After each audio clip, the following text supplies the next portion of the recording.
Bismillahirrahmanirrahim. Assalamualaikum warahmatullahi ta'ala wabarakatuh. Alhamdulillahi rabbil alamin. Assalatu wassalam ala sayyidil mursalin wa ala alihi wa ashabihi ajma'in. Allahumma salli wa sallim wa barik wa kadhim wa karrim wa azim ala sayyidina Muhammadin wa ala alihi wa ashabihi ajma'in. Amma ba'd. Ahlan wa sahlan untuk semua para teman-teman, para jamaah yang sudah bergabung dalam kesempatan ngaji online malam ini. InsyaAllah kita kembali akan memeriahkan halal bihalal tahun ini, meskipun dalam kondisi pandemik tidak mengurangi semangat kita untuk senantiasa melakukan syiar. Kita namakan ini halal bihalal on digital. Malam ini insyaAllah kita akan banyak belajar tentang salah seorang sahabat saya, guru kita semua, sosok yang juga masih muda, tapi Masya Allah dari sisi keilmuan, tauhidnya, akidahnya, kemudian fikihnya Masya Allah. Ya, saya termasuk orang yang sangat mencintai dan menyukai beliau. Dan hari ini teman-teman nanti silakan siapkan pertanyaan seputar fikih atau seputar masalah khilafiyah dan lain sebagainya yang mungkin ingin antum tanyakan. Disinilah tempatnya. InsyaAllah ada Al-Mukarram Ustadz Idrus Ramli yang akan berbagi ilmu dengan kita semuanya.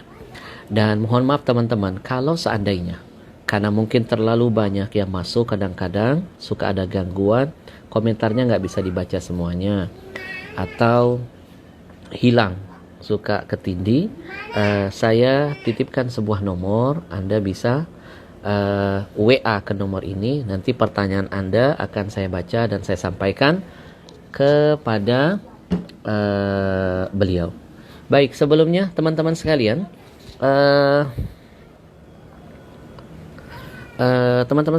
sebelumnya saya mau tanya, apakah suara saya terdengar jelas oleh antum semuanya?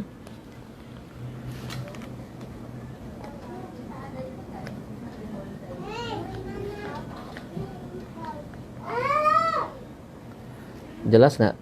Coba tolong dibantu kalau jelas.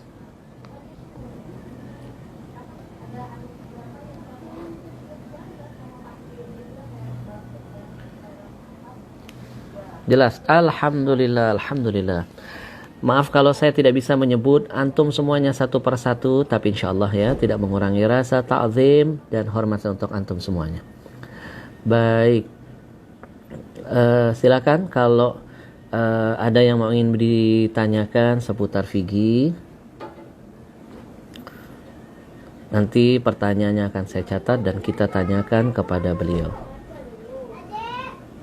Dan teman-teman, kalau seandainya tidak terbaca, Anda boleh SMS, boleh WA ya ke nomor ini nanti. Saya sebutkan nomornya. InsyaAllah halal bi halal, saya catat dulu ya, digital. Bersama Ustaz Idrus Ramli.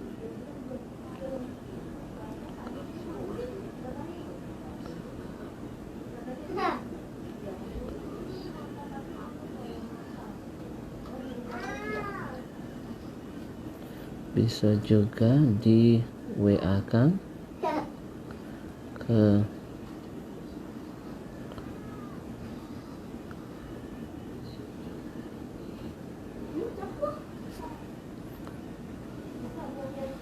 ini teman-teman, halal bihalal digital bersama Ustadz Idrus Ramli.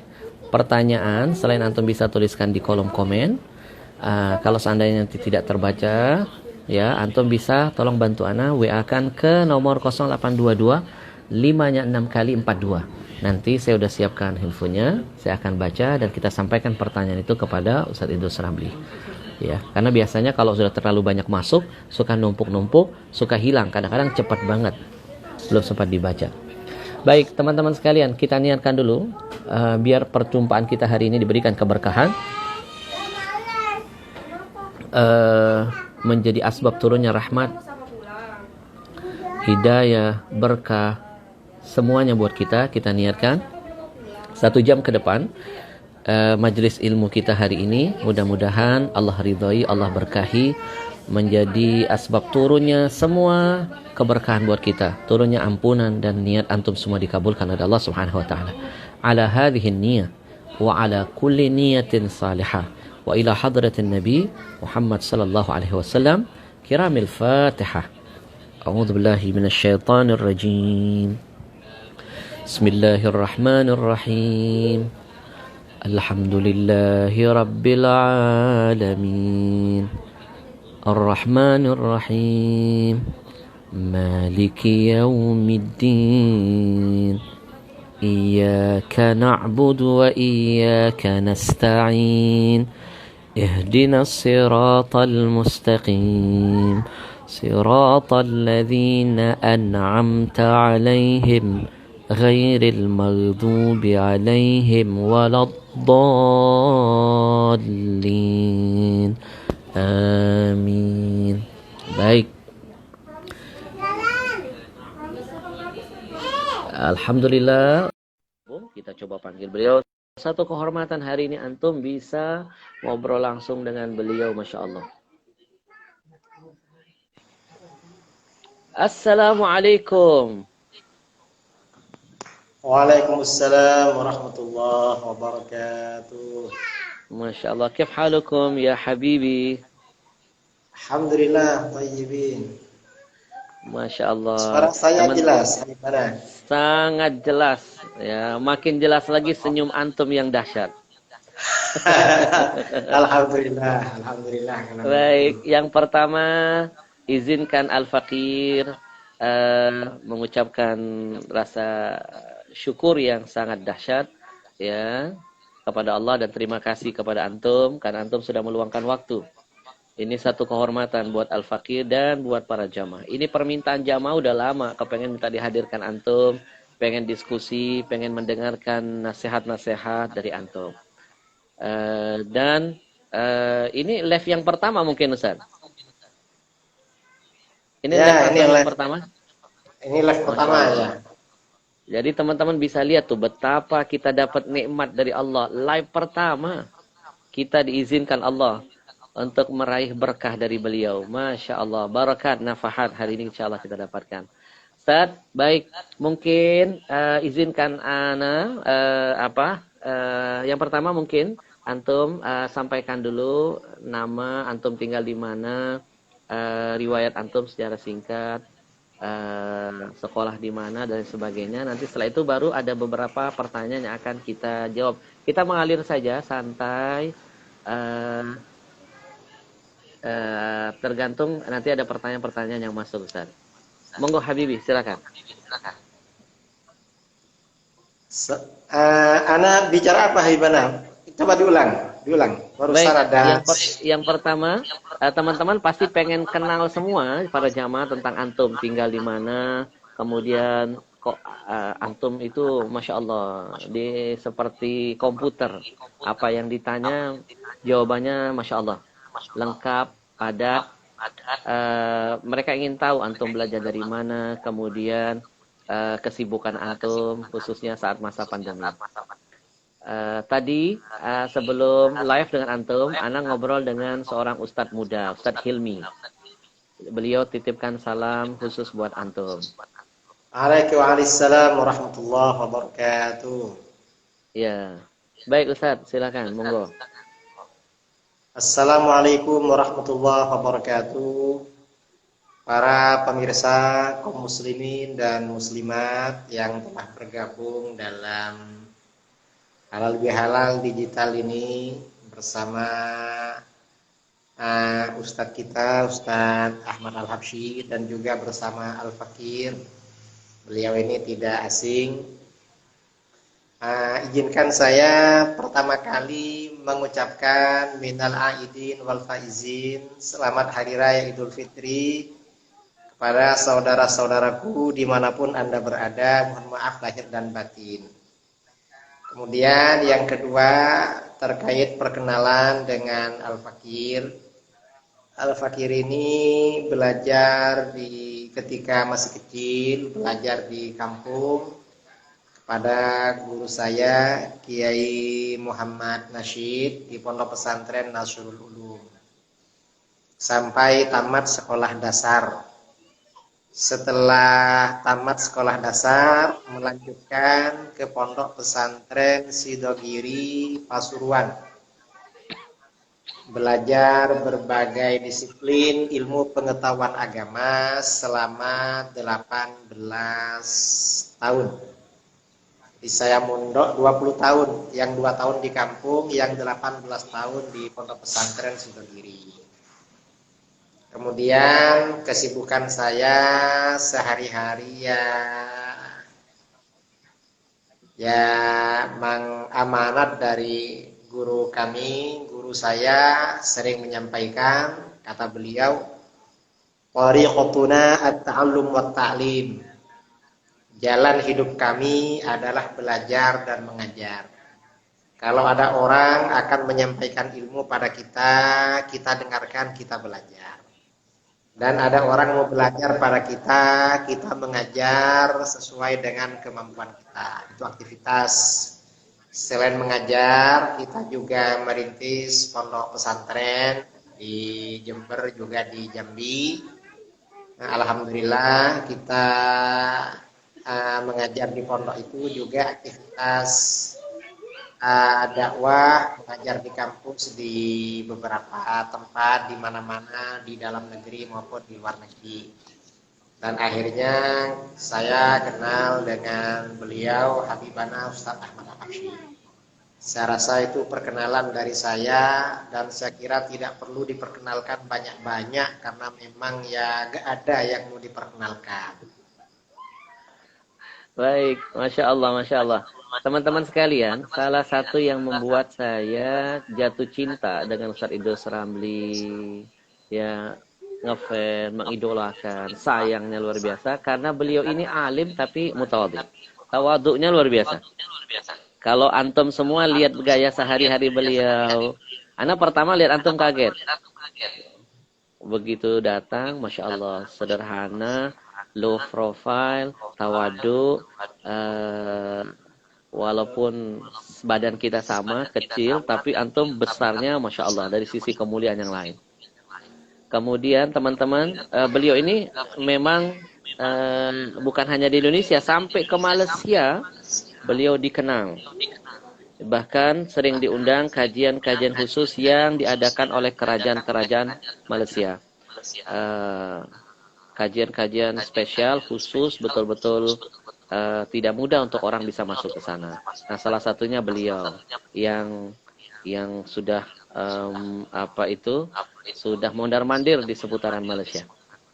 Baik, Habibi, Masya Allah. Baik. Banyak sekali yang sudah masuk ke info Nana nih.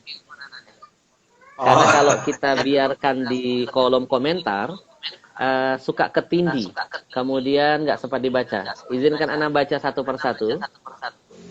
Yang pertama, Habibi, ada jamaah pengen dijelaskan kenapa katanya para habaib, kemudian para kiai-kiai sering kalau apa-apa dikit-dikit baca Fatihah, dikit-dikit buka baca Fatihah, buka toko baca Fatihah, buka kitab baca Fatihah, buka majelis baca Fatihah, dikit-dikit Fatihah. Kenapa dan apa manfaatnya? Ini mungkin jamaah pengen tahu. Ya, terima kasih ya. Jadi yang pertama, mengapa baca Fatihah? Fatihah itu untuk apa saja? Karena yang pertama, surat Fatihah itu merupakan salah satu surat yang paling utama yang diturunkan kepada baginda Rasulullah SAW untuk umat Islam. Karena surat Fatihah ini surat yang paling utama, maka surat Fatihah ini wajib dibaca dalam sholat. Yang lain tak wajib, hanya surat Fatihah. Jadi ibadah ya, rukun Islam setelah syahadat itu sholat. Dari sekian ayat Al-Quran, yang wajib dibaca ini surat Fatihah, yang lain tidak wajib dibaca, hanya sunnah. Ini berarti surat Al-Fatihah ini punya keistimewaan luar biasa. Itu surat Fatihah. Kemudian surat Fatihah ini memang sejak masa-masa ulama salaf disebutkan di dalam kitab-kitab tafsir seperti tafsir Ad-Durrul Mansur, Imam As-Suyuti, juga ulama-ulama salaf sebelumnya dalam kitab-kitab Fadhailul Quran. Misalnya kitab Fadhailul Quran karangan Imam Abu Ubaid Al-Qasim bin Salam Al-Harawi, atau kitab-kitab yang lain, ada riwayat dari ulama-ulama salaf bahwa surat Fatihah ini selain isinya itu tilawah membaca Al-Quran, isinya juga doa kepada Allah, juga masalah permohonan kepada Allah. Sama-sama lengkap. Ini sudah dikenal sejak masa-masa salaf. Karenanya memang orang itu memohon apa saja di dalam sholat, itu salah satu tempatnya adalah ketika membaca surat Al-Fatihah. Karenanya surat Fatihah ini bisa dibaca untuk apa saja. Pada masa Rasulullah SAW, seperti diriwayatkan di dalam Sahih Bukhari, Bukhari Muslim, dan lain-lain. Sebagian sahabat membacanya untuk kesembuhan dari sengatan kalajengking. Yaitu sahabat Abu Sa'id Al-Khudri radhiyallahu anhu. Berarti surat Fatihah ini memang luar biasa. Kemudian lagi, selain karena surat Al-Fatihah ini memang luar biasa oleh para ulama, termasuk surah yang dianjurkan dibaca selesai sholat maktubah. Surat Fatihah ini lagi pendek. Karenanya kita ini kalau ngumpul-ngumpul, misalnya ada orang meninggal, ayo kita kirim Fatihah. Ini pendek. Artinya apa? Namanya pendek, bacanya cepat selesai. Coba yang dikirimkan yang panjang-panjang, ila ruhi almarhum, lalu baca Yasin. Lah, lama sekali nih, gak baca mungkin. Lagi pula, yang alasan yang lagi, mengapa surat Fatihah? Surat Fatihah ini siapapun hafal. Hampir semua orang hafal. Kalau surat yang lain yang diajak dibaca, mungkin banyak yang nggak hafal, kecuali orang-orang yang hafal Al-Quran. Nah, untuk masalah keutamaan surat Al-Fatihah ini, beberapa waktu yang lalu sudah kita posting ya di IG ini, mungkin juga di IG-nya Habib, hadis-hadis keutamaan surat Fatihah yang luar biasa. Dan anjuran para ulama di dalam kitab-kitab fikih seperti dalam kitab Minhajul Qawim atau di dalam kitab Irsyadul Ibad, itu dianjurkan dibaca setiap selesai sholat maktubah karena memang luar biasa. Mungkin itu jawaban dari saya, dan kalau kurang puas ya bisa dibaca di IG saya tentang hadis-hadis keutamaan surat Al-Fatihah. Silahkan Habibana, bisa dilanjutkan. Baik, Masya Allah, sudah sangat jelas sekali ya. Di antara poinnya tadi menandakan bahwa dalam sholat saja kalau nggak baca surat Al-Fatihah konsekuensinya ada. Berarti harus nambah 1 rakaat ya, saking utamanya. Nah, kalau dalam sholat aja kita ditekankan untuk selalu membaca, apalagi di luar sholat, betul nggak? Keutamaannya luar biasa. Baik, pertanyaan berikutnya Habibi. Ada dari Wisnu. Pertanyaannya, Assalamualaikum. Apa hukumnya pakai software crack atau bajakan buat ngedit video dakwah? Jadi software bajakan atau misalnya, jadi begini, di dunia modern ini kan ada yang namanya hak cipta dan diakui oleh dunia internasional. Nah, hak cipta itu apakah memang ini ya, memang berlaku apa tidak di dalam pandangan agama kita? Para ulama fuqaha dulu hak cipta itu gak ada. Jadi bajakan itu sebenarnya bukan hanya berlaku bagi software. Tapi misalnya kita beli buku. Beli buku itu biasanya di awal hak cipta dilindungi undang-undang. Artinya ya gak boleh digandakan lalu diperjualbelikan, gak boleh maksudnya. Karena merugikan pihak penerbit. Nah, hak cipta yang seperti itu sebenarnya bagaimana? Para ulama fuqaha kita, karena ini memang persoalan modern, dulu itu hak cipta gak ada. Pada masa dulu, para ulama mengarang kitab oleh para ulama dulu, kitab begitu dikarang ya sudah suruh salin sendiri tanpa izin. Itu dulu, hak cipta gak ada. Sekarang ini setelah adanya dunia penerbitan, adanya dunia produksi, karena memang ini mendatangkan keuntungan, maka ada yang namanya hak cipta. Nah, hak cipta ini, para ulama kontemporer memang terjadi khilaf, berbeda pendapat. Ada yang mengatakan hak cipta itu memang ada. Karenanya melanggar hak cipta, ya, melanggar hak cipta itu hukumnya tidak boleh. Itu menurut yang mengakui adanya hak cipta. Nah, ulama lain juga ulama Syafi'iyah kontemporer, ada yang mengatakan hak cipta itu gak ada. Kalau kita ini sudah beli buku, sudah beli barang, mau kita apakan terserah. Karena milik kita, mau gandakan atau apa terserah. Karenanya membaca atau apapun gak apa-apa katanya. Jadi masalah ini ada khilaf.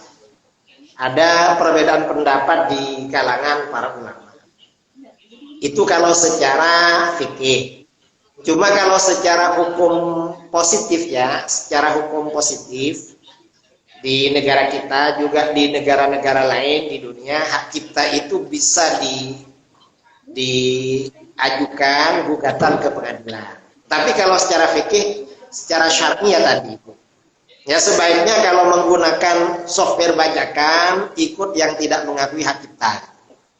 Hak cipta gak ada berarti gak apa-apa gitu. Baik, Masya Allah, sangat jelas sekali, Yang Mulia. Baik, berikutnya ada pertanyaan. Bagaimana hukum sarung kita atau celana kita yang terkena, mani, ketika mimpi basah? Apakah ketika mimpi basah itu langsung keluar mani atau didahului mani dulu? Maaf, Beb, pertanyaannya terlalu vulgar. Gak apa-apa, kalau masalah ilmu, gak apa-apa. Silakan.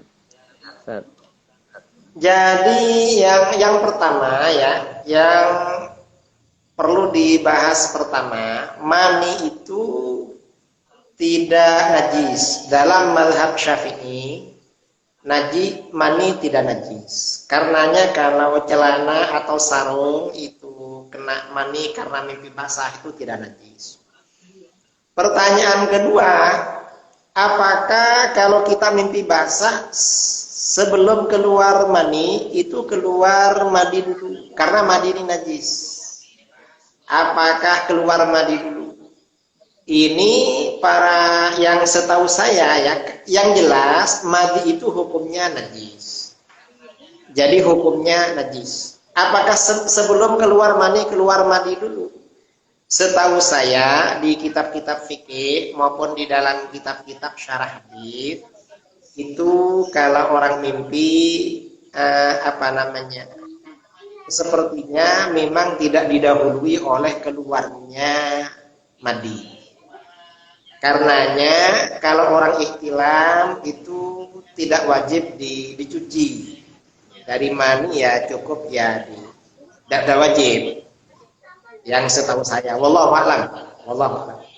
Memang tidak ada kewajiban dari para ulama mani itu yang kena mani karena mandi itu dicuci. Setahu saya tidak ada kewajiban begitu dalam kitab-kitab fikih. Baik. Berarti tidak kuatnya mandi. Udah. Atau boleh jadi ini tiap orang beda-beda masalah ini. Boleh jadi karena ada orang itu agak sedikit terjadi connect itu biasanya langsung keluar madi. Kadang walaupun lama gak keluar madi. Ini macam-macam. Saya kira seperti itu. Yang jelas kalau madi itu najis. Tapi kalau Anda ragu-ragu apakah ini keluar madi atau tidak sebelum keluar mani yang kelihatan maninya, maka berarti tidak keluar madi. Kalau ini kembali kepada kaidah asal. Kembali kepada kaidah bahwa madi itu tidak keluar karena yang kelihatan hanya maninya. Jadi itu saja. Baik, alhamdulillah. Apakah boleh kita memakai mazhab lain selain mazhab Syafi'i? Ini masalah seperti ini di dalam kitab fikih itu dikenal dengan intiqal min madhabin ila madhab, berpindah dari satu madhab ke madhab lain. Berpindah dari satu madhab ke madhab lain itu hukumnya boleh, tidak apa-apa. Jadi dalam masalah ini hukumnya boleh. Bahkan kadang-kadang pindah madhab itu hukumnya wajib. Mengapa wajib? Misalnya ada suatu ibadah, kalau kita tidak pindah mazhab, ibadah ini tidak bisa kita laksanakan. Sedangkan ibadah ini hukumnya wajib. Maka para ulama mewajibkan pindah mazhab. Ini contoh. Misalnya saya pergi ke luar kota. Sampai di luar kota, masuk toilet. Begitu keluar dari toilet, kok keluar kencing lagi pada celana. Celana agak bawa celana ganti, hanya yang dipakai itu. Sementara sudah masuk waktu sholat. Kalau pulang ke rumah, waktu sholat tidak terkejar. Mau pinjam sarung di masjid di situ tidak ada. Maka ini bagaimana? Kata para ulama, orang ini tetap wajib sholat pakai celana. Masalah najis, kata para ulama tetap dipakai celananya walaupun najis. Dan ini yaitu taklid, pindah mazhab, mengikuti ulama yang mengatakan bahwa bersih dari najis itu bukan syarat sahnya sholat. Ini namanya pindah mazhab yang diwajibkan oleh para ulama. Mengapa? Karena para ulama sepakat kalau sholat itu hukumnya wajib dan tidak boleh ditinggalkan. Sedangkan suci dari najis, ini kan terjadi khilaf di kalangan ulama. Ada yang mengatakan syarat sahnya sholat, ada yang mengatakan bukan syarat sahnya sholat. Akhirnya pindah. Ini salah satu kasus ya, pindah mazhab. Kadang-kadang pindah mazhab itu hukumnya sunnah. Mengapa sunnah? Kita ini misalnya ikut mazhab Syafi'i. Suatu ketika kita ini misalnya bekerja atau perjalanan ke daerah mazhab lain. Daerah mazhab lain misalnya di luar negeri, di Afghanistan, di Pakistan atau di mana-mana mazhabnya bukan Syafi'i. Yang misalnya mazhab lain ini tidak baca kunut waktu sholat subuh. Apakah kita ketika bersama mereka baca kunut? Ini sebagian ulama mengatakan sebaiknya jangan baca kunut. Kalau kita ada di daerah lain yang tidak baca kunut. Mengapa? Untuk menjaga kebersamaan dengan mereka. Agar tidak terjadi fitnah ya, tidak ada perbedaan antara kita dengan mereka. Ini namanya pindah mazhab yang dianjurkan, yang contoh yang disunnahkan oleh para ulama. Jadi walhasil pindah mazhab itu gak apa-apa. Jadi begitu. Baik, Masya Allah. Ini waktu tinggal 15 menit. Atau tinggal berapa menit lagi nih? Masih. Ini asik sampai subuh sama antum enak nih. Ini anak kewalahan nih. Ada pertanyaan dari jamaah. Masya Allah. Dari Mbak Wendy, Tangerang, Habib.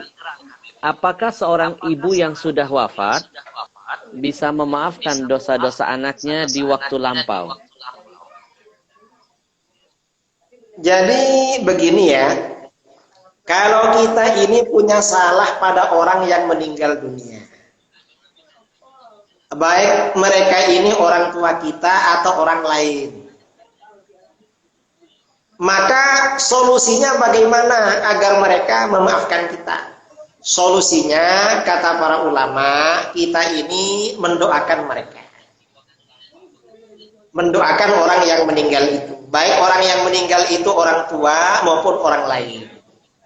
Ini solusi yang diberikan oleh para ulama salaf seperti Imam Hasan Al-Basri dan ditulis oleh para ulama-ulama. Di dalam masalah ini ada hadis riwayat Imam Al-Baihaqi dalam kitab Ad-Da'awat Al-Kabir.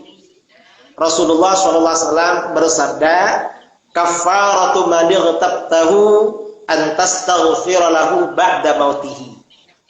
Yang dapat menebus atau menghapus dosa-dosa kamu pada orang-orang yang kamu bicarakan keburukannya, kamu ghibah, kamu rasani, adalah kamu doakan kepada Allah agar mengampuni dosa-dosanya setelah dia meninggal. Karenanya ketika kita ada tetangga, ada siapa meninggal, lalu kita membacakan tahlil, itu sebenarnya selain mendoakan yang bersangkutan, itu juga barangkali kita punya salah pada beliau, kepada almarhum. Maka di antara cara taubatnya, kata para ulama salaf, adalah mendoakan, termasuk membacakan tahlil. Insya Allah kalau seorang anak ini banyak mendoakan, kemudian banyak bersedekah untuk orang tuanya, insya Allah nantinya orang tuanya akan memaafkan. Insya Allah. Harapan para ulama seperti itu. Jadi Baik. itu solusi dari para ulama kita. Baik.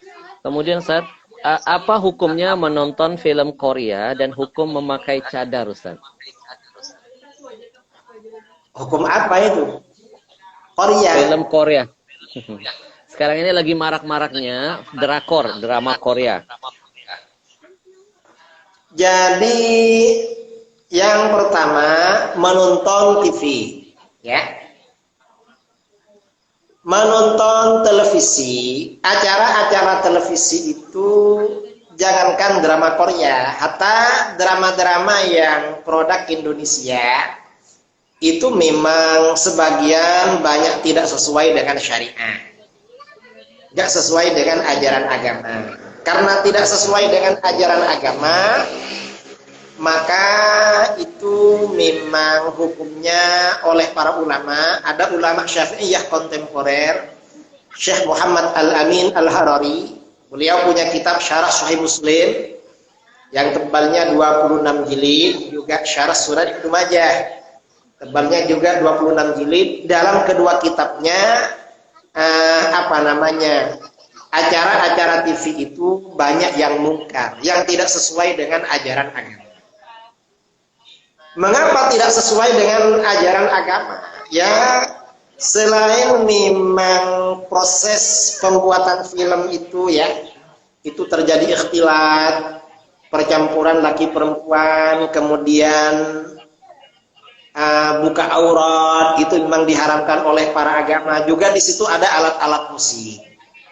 Alat-alat musik ini bunyi-bunyi musik itu menyebabkan malaikat tidak mau masuk ke dalam rumah itu. Apalagi musik apalagi film-film Korea.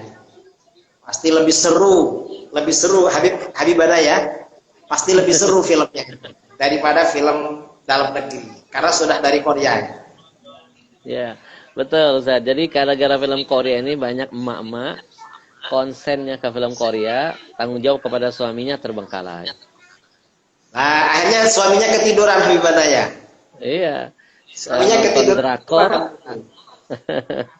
Iya. Baik. Ya. Makanya teman-teman sekalian, salah satu teknik yang dilakukan orang kafir untuk merusak akidah kita itu ada 3 F. Yang pertama adalah food, dari pola makanan. Dihadirkan makanan yang aneh-aneh. Yang kedua namanya fashion, pakaiannya aneh-aneh. Nah, ketiga adalah fun, hiburan. Salah satunya film-film seperti yang tadi disampaikan oleh guru kita, pendekar Aswaja, Kiai Haji Idrus Ramli. Itu teknik mereka untuk merusak akidah kita. Salah satunya lewat fun, ya hiburan. Baik, makin menarik Ustaz, pertanyaannya makin banyak. Salat sunat qobliyah subuh dan salat sunnah fajar. Mohon penjelasannya Ustaz. Mau tanya, samakah salat sunat qobliyah subuh dan salat sunat fajar? Jadi sholat qobliyah subuh dan sholat sunnah fajar itu sebenarnya satu.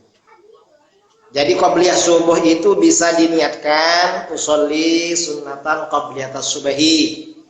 Niat atau juga usolli sunnatal fajri itu satu sebenarnya. Sama. Tidak ada, ya, jadi sunnah fajar itu qobliyah subuh itu juga sunnah fajar. Karena memang itu aja sunnahnya. Setelah itu gak ada lagi.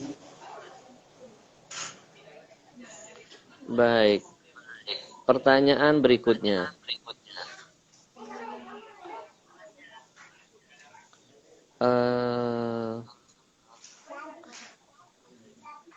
Baik. Assalamualaikum Ustadz, saya mau tanya. Mohon maaf Ustadz, pertanyaan ini masih jadi tanda tanya besar saya. Kebanyakan kaum Adam untuk melampiaskan hasratnya dengan melakukan, mohon maaf, onani. Dan saya lihat di tausiah-tausiah di YouTube beberapa Ustadz, apabila seseorang itu melakukan onani, akan mengakibatkan terhapusnya pahala-pahala yang telah dia kerjakan. Nah, pertanyaannya adalah, pahala yang terhapuskan itu, semua pahala yang kita kerjakan selama dari balik sampai saat sekarang, atau pahala yang kita kerjakan pada hari itu saja, di mana hari itu kita melakukan onani tersebut. Mohon kejelasannya, saya baru belajar hijrah. Mohon maaf pertanyaannya kurang sopan. Jazakallahu khair. Makasih ya. Yang pertama hukum onani. Habibana, onani itu biasanya pakai tangannya siapa? Pakai tangan sendiri atau pinjam tangan orang kira-kira? Nah, kalau onani itu pakai tangan sendiri, menurut mazhab Syafi'i hukumnya haram. Mazhab Syafi'i. Sementara menurut mazhab lain, di antara mazhab Imam Ahmad bin Hambal itu tidak haram. Jadi onani ini sebenarnya hukumnya khilaf di kalangan para ulama. Karenanya kalau kita ini tidak onani, sebaiknya ikut yang mengatakan haram agar pahalanya besar. Meninggalkan perkara haram. Kalau misalnya kita ini terpaksa onani, misalnya nafsu ini sudah memuncak ya, sementara pelampiasan tidak ada. Kalau tidak nanti bisa berzina. Maka kalau terpaksa begini, mengikuti pendapatnya Imam Ahmad bin Hambal yang mengatakan tidak haram. Jadi ini sebenarnya masalah khilafiyah di kalangan para ulama. Seperti diterangkan di dalam kitab-kitab fikih muqaran, di dalam kitab-kitab tafsir ya. Dalam riwayat fikih ulama-ulama salaf ada keterangan seperti itu. Silahkan Habibana. Masya Allah, Masya Allah. Baik, pertanyaan berikutnya. Habibi, kalau antum izinkan, ini sayang sekali ada hampir 300 pertanyaan yang masuk. Nanti kita bikin buku aja ya. Kita bikin buku ya. Saya setuju Habibana, kita bikin buku nanti. Ya. Kasih judul Fas'alu atau apa nanti dari antum. 300 ini sayang. Ini bisa jadi manfaat buat jamaah. Dan teman-teman sepakat kan nanti kalau kita angkat jadi buku, semua wajib beli ya. Kita niatkan untuk bukunya buat dan mereka bukan cuma beli satu. Ya, buat kita untungnya kita niatkan untuk pondok pesantrennya Ustadz Idrus Ramli. Saya sebagai jadi marketingnya, marketing akhirat. Baik, karena pertanyaannya up to date menarik. Pertanyaan berikutnya. Jika kita sholat berjamaah dan telat datang ke masjid atau menjadi makmum dan kita membaca surah Al-Fatihah tapi belum sampai selesai, apakah boleh berhenti untuk ruku? Mohon bantuan jawabannya. Jadi bagi makmum masbuk, makmum yang tertinggal dari imam ya, kemudian dia baca surah Fatihah. Fatihah belum selesai, imam sudah ruku, atau Fatihah belum baca sudah ruku.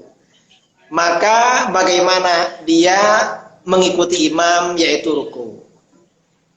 dan dia dapat, dan Fatihahnya itu ditanggung oleh Fatihahnya imam. Yang penting sebelum itu dia tidak membaca bacaan sunnah, misalnya baca doa iftitah. Kalau sebelumnya baca doa iftitah, maka dia jangan ruku, gak boleh ruku, tetapi membaca surat Fatihah yang kira-kira panjangnya sama dengan doa iftitah yang dia baca. Karenanya bagi makmum yang tertinggal dari imam tidak dianjurkan baca doa iftitah, tapi langsung baca surat Fatihah, biar dia tidak punya tanggungan. Sehingga ketika imam ini ruku, dia langsung ruku. Dan Fatihahnya itu include dalam Fatihahnya imam. Jadi Fatihahnya imam itu juga menjadi bacaan bagi makmumnya. Karenanya kalau cari imam yang fasih, yang bagus Fatihahnya. Jadi begitu Habibana, kalau kasus seperti yang tadi ya tetap ikut imam dan dapat, dan sudah bacaannya imam mencukupi bagi dia. Baik. Pertanyaannya berikutnya. Bagaimana penjelasan masalah sholat kafarat di akhir Jumat Ramadan? Apakah itu bisa menghapus sholat qadha? Yang sholat kafarah di akhir Ramadan ya, kalau menurut para ulama fuqaha seperti Syekh Ibnu Hajar Al-Haytami dalam fatwanya, kemudian juga Syekh Zainuddin Al-Malaybari dalam Irsyadul Ibad atau di kitab-kitab lain, itu tidak dianjurkan. Sebagian ulama sufi, yaitu sebagian habaib yang dari Yaman, menganjurkan itu. Kalau di dalam kitab-kitab fikih itu tidak dianjurkan karena dianggap tidak ada dalilnya. Jadi begitu. Ini Baik. mestinya pertanyaannya kemarin di bulan Ramadan. Ini Ramadannya sudah selesai. Mungkin ini untuk tahun depan Habibana kira-kira ini. Baik. Habib izin bertanya tentang tafwid dan takwil. Apakah ada batasan tentang kedua metode itu? Dan bagaimanakah cara meletakkan kedua metode itu dengan tepat dan memahaminya dengan tepat? Sekiranya pertanyaannya cukup berat, Ana benar-benar mencari untuk menjaga akidah Ana dari pemahaman yang tidak benar. Titip salam untuk Ustadz Idrus Ramli. Hafizahullah.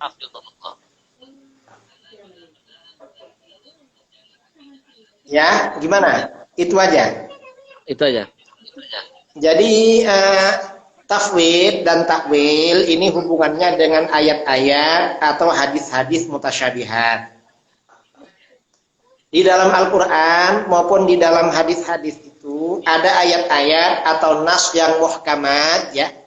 Muhkam itu yang jelas maknanya. Dalam usul fikih, al-muhkam itu sesuatu yang jelas maknanya.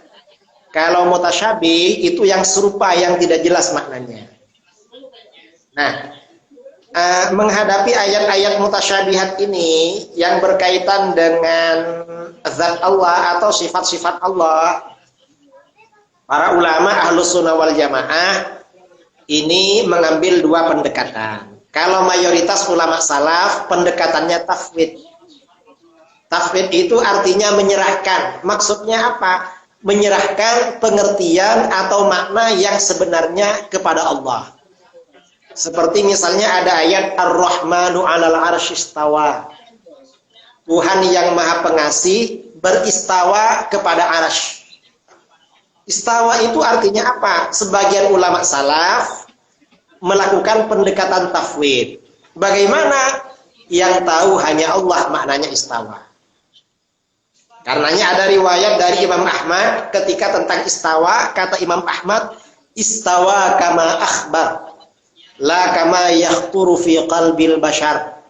Allah itu beristiwa seperti yang Allah khabarkan. tapi tidak seperti yang terlintas dalam hati atau pikiran manusia. Itu namanya tafwid. Kemudian mayoritas ulama khalaf, ulama belakangan melakukan pendekatan takwil. Takwil itu artinya apa? Membawa lafaz-lafaz yang mutasyabihat itu pada makna kedua. Karena ada dalil. Kalau dibawa pada makna yang pertama, pada arti yang nomor satu, ini akan menimbulkan kesalahpahaman, menimbulkan kesan yang tidak benar. Maka ini diikutkan pada makna yang kedua. Kalau di dalam istilah usul fikih, takwil itu artinya hamlul zahir alal muhtamal al marjuh lidalilin. Itu seperti itu. Kalau keterangannya, terjemahnya kira-kira seperti yang saya sampaikan itu barusan.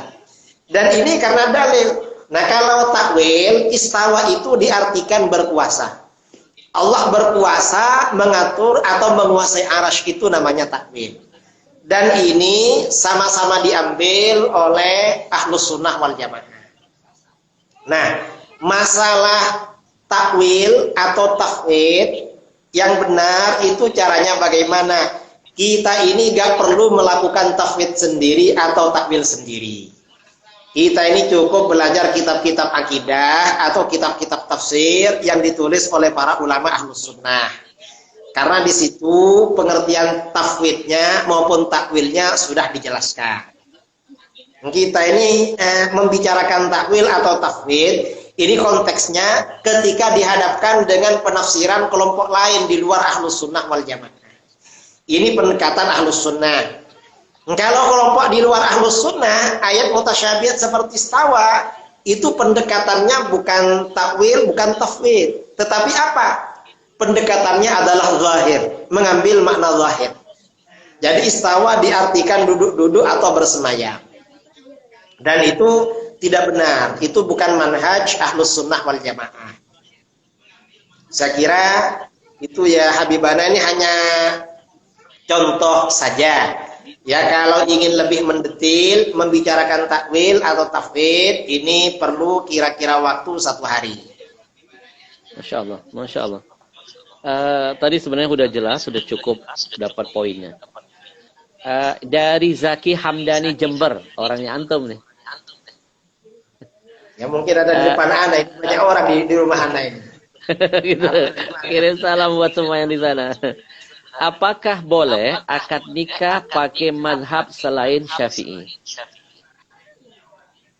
Ya, ini pertanyaannya sama dengan tadi. Pindah mazhab. Kalau di dalam mazhab Syafi'i ya, akad nikah mazhab Syafi'i itu syaratnya harus ada wali, ada kedua saksi. Ini kita. Kemudian sama juga di dalam mazhab Hambali. Kalau di dalam mazhab Maliki syaratnya ada wali.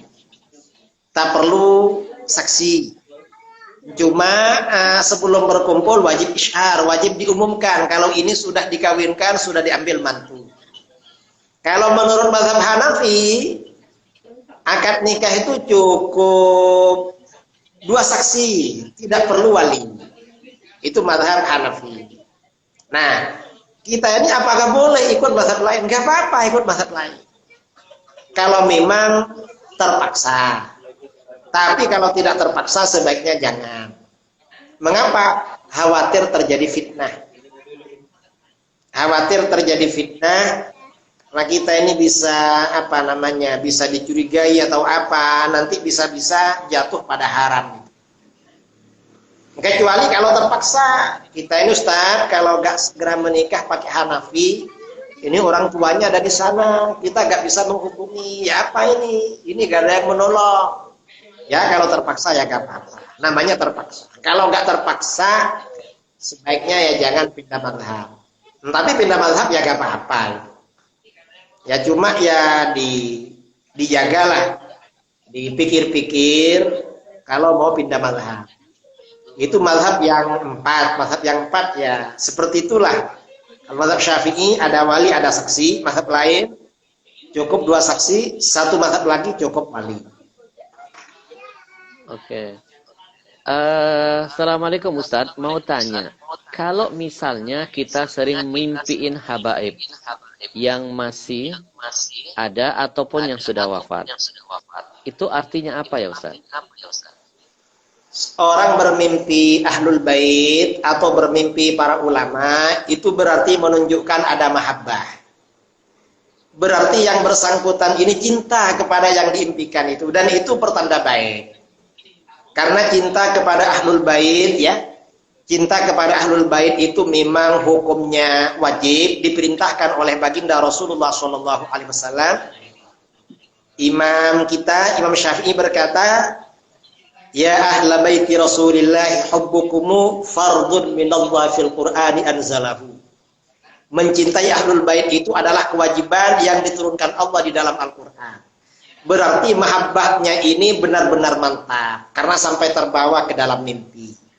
Dan ini insya Allah termasuk pertanda baik. Mudah-mudahan kita ini termasuk orang yang cinta kepada ahlul bait. Cinta kepada ahlul bait itu termasuk salah satu ciri-ciri ahlus sunnah wal jamaah. Ahlus sunnah itu ciri-cirinya cinta kepada ahlul bait. Itu diantara ciri-cirinya. Nah, ahlul bait ini, ahlul bait itu artinya, maaf ya Habib ya, ahlul bait itu artinya keluarga Rasulullah Shallallahu Alaihi Wasallam. Yang dimaksud keluarga Rasulullah itu siapa? Keluarga Rasulullah itu ya istri-istri beliau, itu ahlul bait. Kemudian kerabat beliau dari Bani Hashim dan Bani Muttalib, dan anak cucu beliau, itu ahlul bait semua. Kita cinta kepada semuanya. Itu merupakan ajaran Ahlus Sunnah wal Jamaah. Kalau sampai terbawa dalam mimpi, itu berarti cintanya benar-benar mantap, luar biasa insya Allah. Baik Ustadz, ada yang menarik nih. Ada yang bertanya tentang statement salah seorang ustadz yang menyebutkan, katanya, kaidah umum nasab keturunan itu dari pihak laki-laki atau ayah, bukan dari wanita atau ibu. 3 putra Nabi Shallallahu Alaihi Wasallam, Qasim, Abdullah, dan Ibrahim, diwafatkan Allah ketika balita. Jadi sudah tidak ada lagi keturunan Nabi Shallallahu Alaihi Wasallam. Yang ada sekarang adalah keturunan Hasan dan Husain cucu Nabi, yang nasabnya ke Ali bin Abi Thalib, bukan kepada Rasulullah. Ini statement yang diungkap oleh salah seorang ustadz. Gimana menurut antum? Ustadz _UK_Sumeru. Jadi itu berarti ya itu diragukan keustatannya. Berarti belum ustadz. Kalau statement begitu berarti belum makomnya ustadz. Mengapa? Memang ya untuk urusan nasab itu melalui laki-laki. Tetapi untuk nasab kepada Rasulullah yang mengatur Rasulullah, dan Rasulullah bilang bahwa keturunan beliau melalui Ali, ya sudah selesai. Itu Rasulullah yang mengatur, kita mau apa? Karenanya ini sebenarnya nggak perlu ditanyakan seperti ini, nggak perlu. Kalau ada orang ngaku ustaz, terus dia pemintar seperti itu, berarti belum makomnya ustaz. Jadi mungkin masih perlu belajar. Atau mungkin ustaz instan. Ustaz instan ya. Ustaz instan belum belum banyak belajar kitab-kitab tafsir, kitab-kitab hadis. Karena memang ya di dalam kitab-kitab hadis ya diterangkan dalam kitab tafsir ya, ketika menafsirkan surah Al-Ahzab itu juga ada keterangan seperti itu. Di kitab-kitab sirah, di kitab-kitab hadis juga ada keterangan seperti itu. Jadi keturunan Hasan dan Husain, Sayyidina Hasan dan Sayyidina Husain ke bawah itu termasuk ahlul bait. Dan memang ahlul bait Rasulullah yang melalui Sayyidina Ali memang. Itu Rasulullah yang mengatur. Jadi ini sudah selesai sebenarnya. berarti mungkin juga karena ada kedengkian dalam hatinya. atau kehasutan. Bisa nggak orang yang begini termasuk kategori yang menganggap bahwa Nabi itu abtar? Nggak ada keturunan. Kalau yang dimaksud abtar itu kita nggak tahu ya. Mungkin dia ini. Jadi begini, dalam sejarah peradaban Islam itu ada kelompok yang namanya Nasyibi. Kelompok Nasyibi ini kelompok yang benci Ahlul Bait. Jadi kelompok yang benci Ahlul Bait itu disebut dengan Nasyibi. Mungkin orang ini terpengaruh golongan Nasyibi. Ada kelompok yang berpaham Nasyibi, buat tulisan atau statement lalu dia terpengaruh dan belum belajar. Dan saya kira dia kalau seperti ini dia gak tahu. Saya rasa dia belum tahu penafsiran inna syari'aka huwal abtar. Saya kira belum tahu. Karena yang gini-gini gak tahu apalagi tafsir. Karena ini kan surat Al-Kautsar bagian belakang ini. Ahlul Bait ini surat Al-Ahzab lebih depan. Mungkin ini surat Fatihah belum belajar pula tafsirnya. Jadi ini kan sudah ke belakang. Saya kira ya kita tidak bilang dia ini termasuk yang memvonis Rasulullah abtar. Saya kira belum ngaji lah, belum belajar. Karena ini penafsiran abtar itu di surat bagian belakang. Yang Ahlul Bait itu agak ke depan. Mungkin surat Fatihah belum tahu juga penafsirannya. Karena dia nggak tahu. Iya. Terus apa hukumnya kalau dia sampai mengatakan bahwa tidak ada lagi keturunan Nabi, sudah tidak ada lagi? Ya, dia hukumnya haram, dosa besar dia itu. Gak boleh seperti itu. Karena dia bukan ahli ilmu tapi berfatwa. Orang yang bukan ahli ilmu lalu berfatwa, itu dosanya lebih besar daripada berzina dan mencuri. Kata Imam Ghazali dalam Ihya Ulumuddin, orang awam itu seandainya berzina atau mencuri, itu lebih bagus daripada dia berfatwa. Ya, termasuk ustadz yang statement tadi itu. Jadi dia belum belajar. Kalau seandainya Nabi laukana Rasul bainana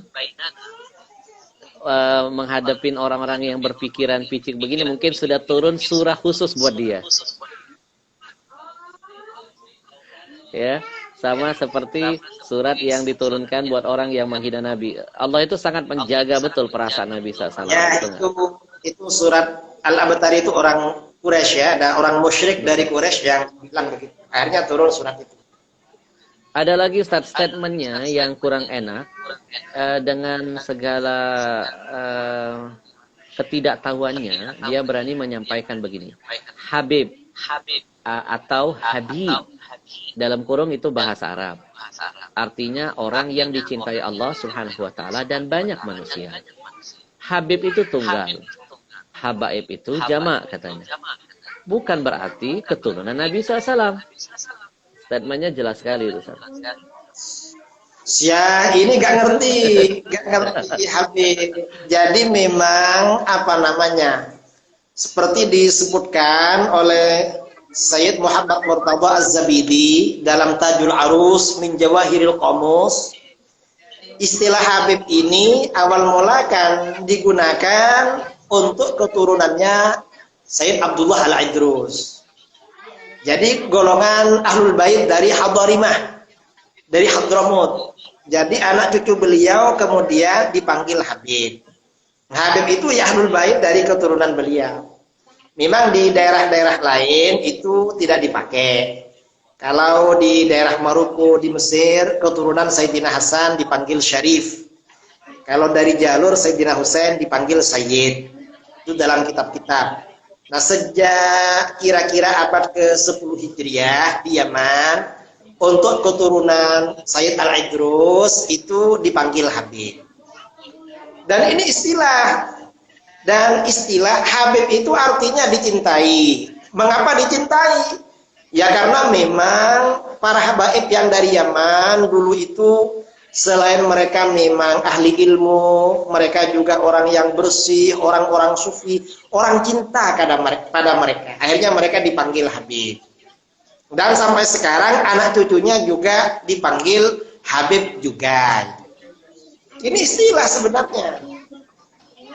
Coba dibaca di kitab Tajul Arus, itu yang siapa yang pertama kali dipanggil Habib. Ada dijelaskan itu. Kira-kira sejak abad ke-10 Hijriah itu. Dan mungkin Habibana lebih tahu masalah ini. Baik. Jadi dia nggak ngerti istilah saja Habibana. Iya. Nggak ngerti. Betul. Jadi baik. istilah itu jangan dikarang, tapi dipelajari itu bagaimana ceritanya gitu. Iya, artinya harus komprehensif, tidak hanya berani menyampaikan istilah satu arah, tapi tidak menjelaskan seperti tadi, kan berbeda. Malaysia Sayyid, Malaysia itu terkenal as-Sayyid. Kalau Ya, salah ada Khan, ada di negara mana itu dipanggil Khan ya? Di India ya, India Pakistan. India, Ya. Pakistan. Jadi kalau di masa-masa klasik itu, kalau keturunan Sayyidina Hasan dipanggil Syarif atau Ashraf. Kalau Sayyidina Husain dipanggil Sayyid. Kemudian sejak kira-kira abad ke-10 ada istilah Habib di kalangan Alawiyin, Hadramaut. Itu perkembangan istilah itu, dan itu biasa dalam peradaban manusia, seperti itu biasa. Jadi nggak perlu ditimbulkan persoalan. Kita ini ya perlu tahu lah sejarahnya bagaimana. Lalu dibuat statement ya untuk apa namanya? Untuk menyampaikan ketidaksukaan. Nah itu justru itu tidak bagus itu. Betul. Dari statement bisa disimpulkan ada narasi kedengkian, kehasutan dan kebencian. Betul. Ya, dan ini mungkin pelajaran buat kita untuk selalu menjaga hati. Kalau kita nggak bisa mencintai, jangan kita membenci. Ya. Baik, Ustaz, ada lagi satu pertanyaan. Ustaz, saya mendengar. Ini terakhir. Karena ini banyak tamu, ini Banana belum salaman sama tamunya. Baik. 5 menit lagi, Ustaz, karena pertanyaan masih banyak ya. Nah. Baik. Ada pertanyaan, Ustadz, saya pernah mendengar kajian salah seorang ustadz ya, yang mengatakan bahwa kita tidak boleh menghina pemimpin. Man ahana sultan fil ar ahanahullah, katanya. Siapa yang menghina pemimpin berarti dia sudah menghina Allah. Tapi tidak dijelaskan pemimpinnya seperti apa yang nggak boleh dihina. Kemudian keadaan-keadaan seperti apa. Dengan begitu saja dia menyampaikan. Ini kan sebagai bentuk akhirnya yang nggak ngerti seperti kami, bahayanya menelan bulat-bulat ucapan hadis ini, tapi nggak bisa membedakan kapan boleh kita menegur atau mengkritik. Jadi pertanyaannya saat dia ini ragu gara-gara statement Ustadz itu, akhirnya nggak berani ngeritik pemimpin yang dolim, nggak berani bersuara, takut dianggap menghina Allah. Nah, kira-kira pandangan antum seperti apa? Yang pertama, masalah menghina. Tadi itu memang hadis ya. Man ahana sultanallah fil ardi ahanahullah. Barang siapa, itu sabda Rasulullah SAW, barang siapa yang menghina penguasa yang ditakdirkan oleh Allah menjadi pemimpin, maka Allah akan menghinakannya. Ini menghina. Yang pertama yang perlu kita tahu, yang namanya menghina, jangankan kepada pemimpin, hatta kepada orang yang rakyat biasa gak boleh. Apalagi pada pemimpin. Sebenarnya ini ya bukan hanya kepada pemimpin, menghina itu kepada siapapun gak boleh. Bahkan mencela saudara karena dosa itu gak boleh. Dalam hadis Rasulullah SAW bersabda, man ayyar akhahu bidzambin irtakabahu lam yamut hatta yaf'alahu. Barang siapa yang mencela saudaranya sebab dosa yang dia lakukan, dia tidak akan mati sehingga dia mengerjakan dosa itu, padahal karena dosa. Jadi gak boleh kalau menghina. Ini yang jadi menghina ya, yang tidak boleh. Di satu sisi kita ini memang apa namanya tidak boleh menghina pemimpin, tetapi di sisi lain umat Islam ini antara yang satu dengan yang lain itu bersaudara, satu kesatuan. antara rakyat dengan pemimpin, antara atasan dengan bawahan, itu satu kesatuan. Karena satu kesatuan, ya, al-mu'minuna ba'duhum awliya'u ba'd. Orang-orang beriman itu sebagian adalah penolong atau kekasih sebagian yang lain. Karenanya bagaimana? Ya'muruna bil ma'ruf wa yanhauna 'anil munkar. Mereka sama-sama menyuruh kebaikan, mencegah dari kemungkaran. Karenanya di dalam hadis lain, ya, karena memang pemimpin ini kan selain Rasulullah, selain para nabi itu kan tidak maksum, tidak terjaga dari dosa. Maka ketika pemimpin itu salah tetap wajib diingatkan. Karenanya di dalam hadis riwayat Imam Abu Dawud dan Imam Ibnu Majah, imam-imam yang lain, Rasulullah SAW juga bersabda, afdalul jihad kalimatu haqqin inda sultanin jair, atau inda imamin jair. Jihad yang paling utama adalah menyampaikan kebenaran di hadapan penguasa yang sewenang-wenang. Ketika pemimpin itu sewenang-wenang, ya, misalnya membuat kebijakan yang dapat merugikan rakyat, membuat kebijakan yang dapat merugikan agama, maka menyampaikan kebenaran itu termasuk jihad paling afdal. Itu bukan menghina. Saya kira ya antara menghina dengan menyampaikan kritik, nasihat, saran itu beda. Jangan beranggapan kritik, saran, atau nasihat kepada pemimpin jangan dianggap penghinaan. Saya kira itu. Baik, Masya Allah, Masya Allah. Menyampaikan kebenaran pada pemimpin itu jihad paling besar. Karena biasanya ketika berhadapan dengan pemimpin, orang itu gak mau menjelaskan kebenaran. Malah kadang ditutup-tutupi. Mengapa? Takut gak dapat sesuatu kadang-kadang kalau berbeda dengan rezim. Itu gak boleh di dalam Islam. Harus disampaikan. Salah ya dikatakan salah, benar dikatakan benar. Makanya dikatakan afdalul jihad. Apa itu maksudnya Habibana? Ya, betul sekali. Baik, jadi intinya memang di satu sisi kita tidak bisa menghina pemimpin.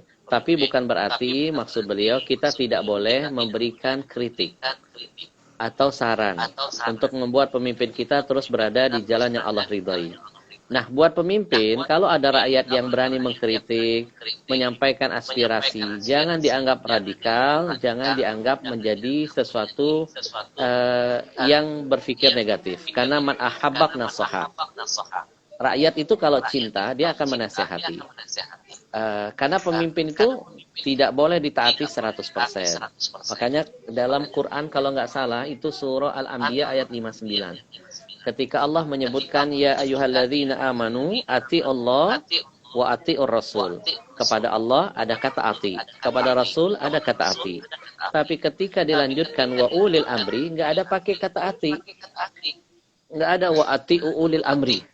Artinya seolah-olah Quran ingin berkata taat 1000% itu hanya kepada Allah dan Rasul. Tapi kepada pemimpin, ente taat, lihat keadaan kalau dia benar, kebijakannya bermanfaat, membuat ente dekat dengan Allah, ente boleh taat. Tapi kalau kebijakannya sudah melanggar aturan Allah, ada unsur kezaliman, maka tidak ada kata wajib untuk taat. Ya, harus berani menegur dan meluruskan. Itu yang dimaksudkan oleh guru kita Pendekar Aswaja. Jihad paling afdol, paling besar pahalanya berani menyampaikan kebenaran itu walaupun pahit terhadap para pemimpin. Karena ini sekarang banyak orang yang mencari aman, nggak berani menyampaikan kebenaran. Menyembunyikan kebenaran itu dosa nggak, Ustaz? Ya, dosa, karena itu amanah untuk disampaikan itu. Wajib disampaikan. Baik. Mudah-mudahan ini Kalau berani, bermanfaat untuk semuanya. kalau memang nggak berani ya sudahlah. Jangan menyalahkan yang berani. Kalau nggak berani, diam aja kalau nggak berani. Tuh, dapat ilmu Nggak lagi. berani, Jadi kalau ya, kalau nggak mau bantu perjuangan dalam kebaikan, kata beliau, as-sukut aula wa ahsan. Diam itu udah bagus. Itu udah bagian perjuangan dia membantu kita. Ini kadang-kadang udah nggak bantu, Ustaz. Ya. kemudian nggak berani menyampaikan kebenaran kepada pemimpin zalim. Dia malah berbicara statement-statement yang menyerang dan menyudutkan kita. Mudah-mudahan Allah kasih hidayah mereka. Ustadz, yang terakhir, pertanyaan terakhir. Masya Allah, ini sama antum sampai subuh, handphone sampai hang. Ya. Mau tanya bagaimana hukum najis yang tidak terlihat mata, seperti percikan air kencing dan cara mensucikannya, karena terkadang suka was-was. Kalau najis yang tidak terlihat mata, jadi najis itu ada dua. Ada najis hukmi, ada najis ain. Ya. Kalau najis ain itu najis yang bersifat benda, itu ada rasanya atau ada baunya atau ada warnanya.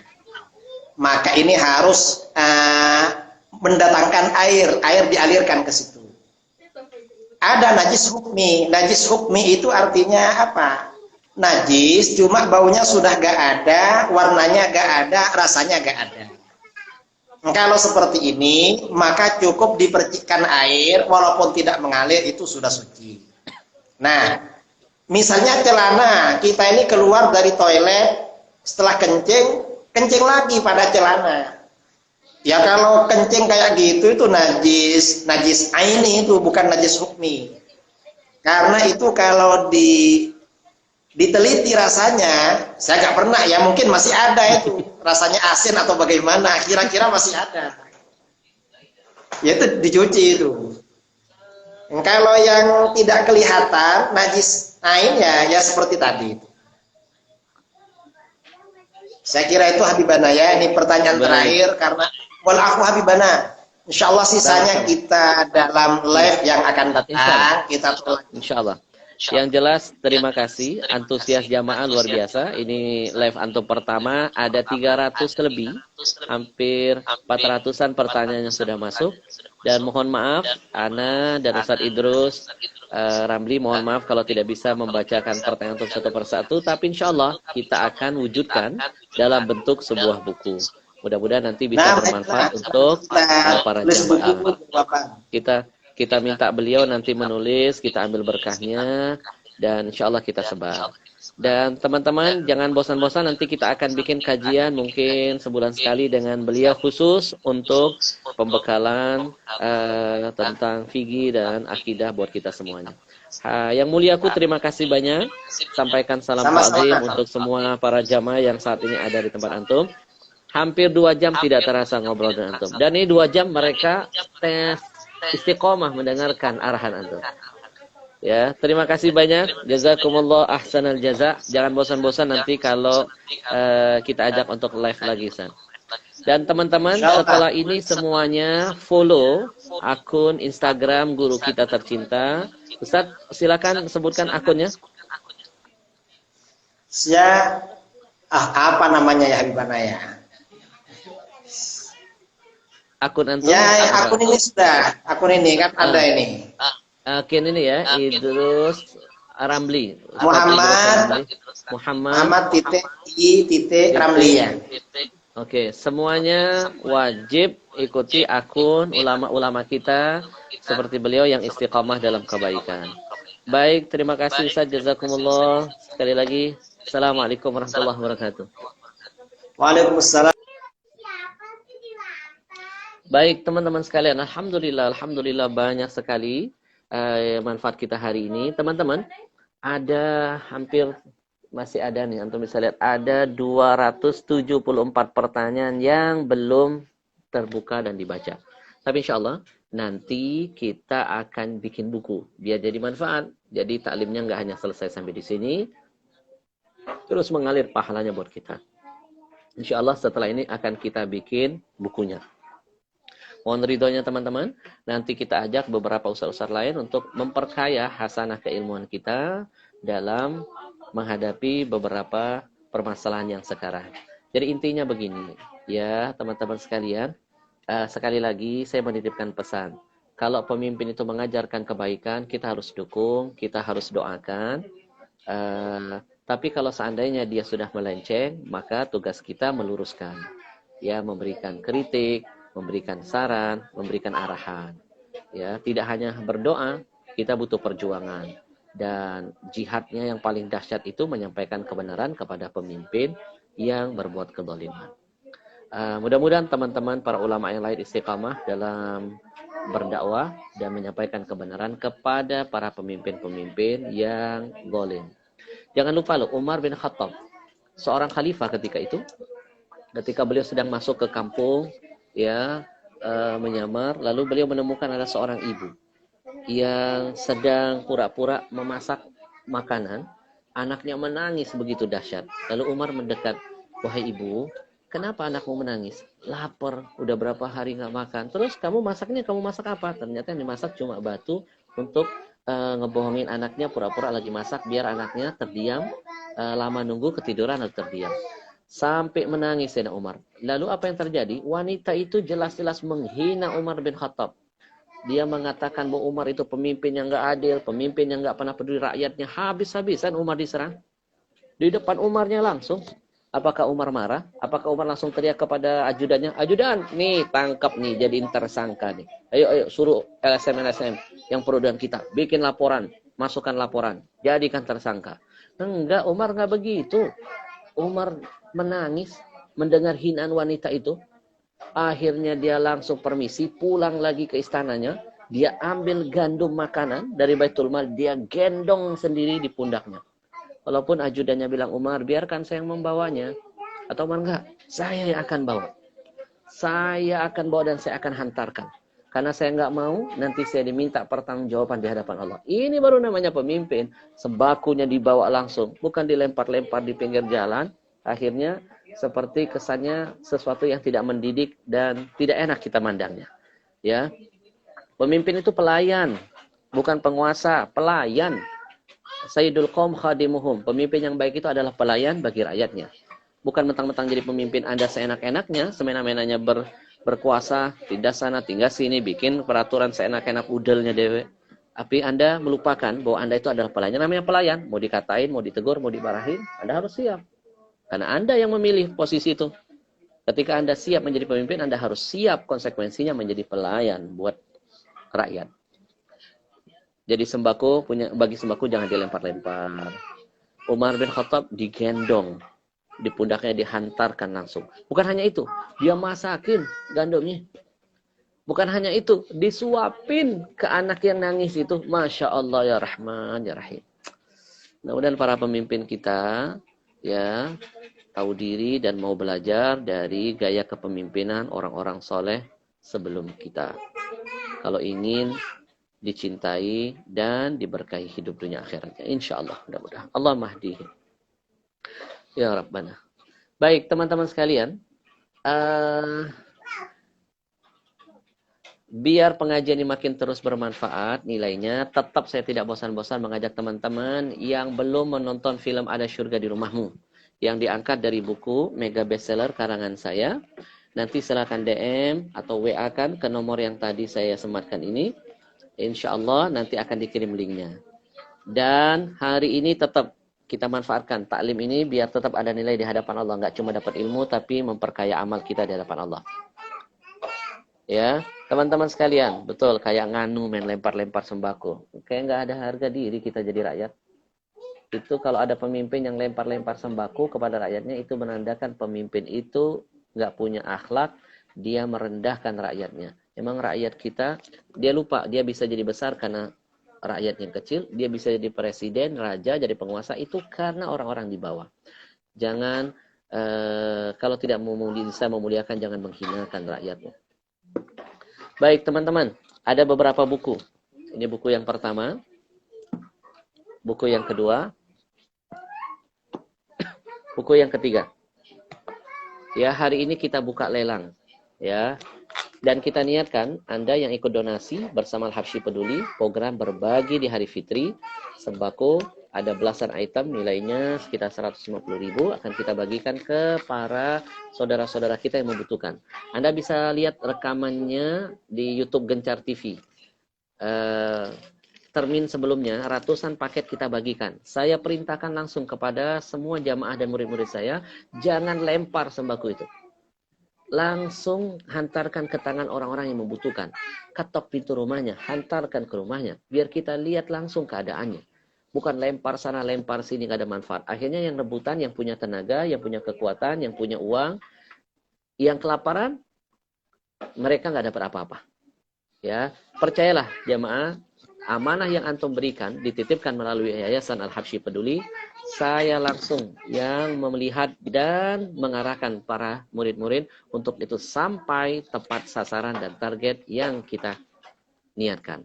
Nah, hari ini setiap pertemuan kita niatkan ada beberapa buku yang akan kita lelang. Dapat tanda tangan langsung. Ya. Yang ikut donasi silakan WA ke 08 yang ingin ikut berjihad.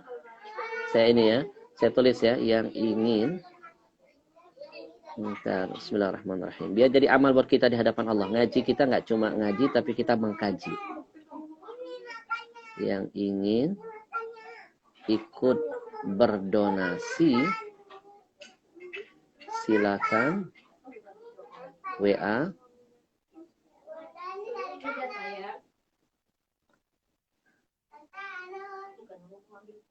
Silakan WA ke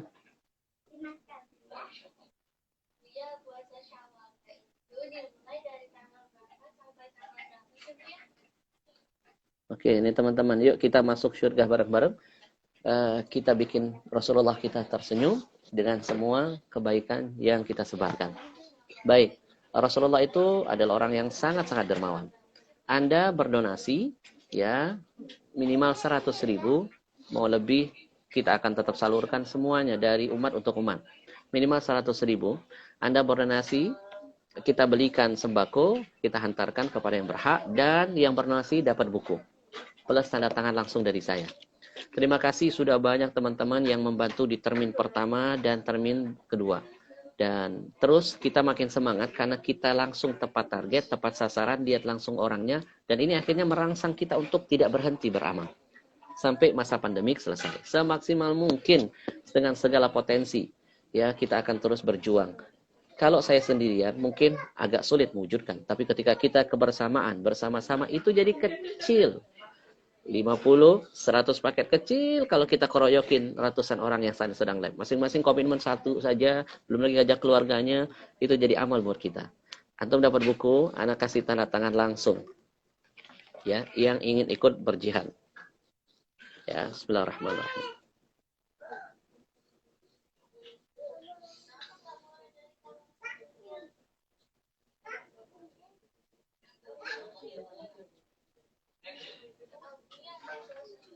Dapat buku plus tanda tangan asli langsung antum, dan bukunya nanti akan dikirim ke alamat yang antum WA-kan ke kita, dan nanti uang bukunya antum bisa baca, dapat ilmu, dapat manfaat, dan uangnya jadi panjang amalnya. Bisa diniatkan untuk almarhum dan almarhumah ayah ibu kita, bisa diniatkan untuk menjadi obat bagi penyakit yang selama ini belum kunjung hilang dari tubuh kita. Bisa kita niatkan jadi asbab turunnya berkah, rahmat, dan ampunan dari Allah buat kita. Insya Allah, percayalah.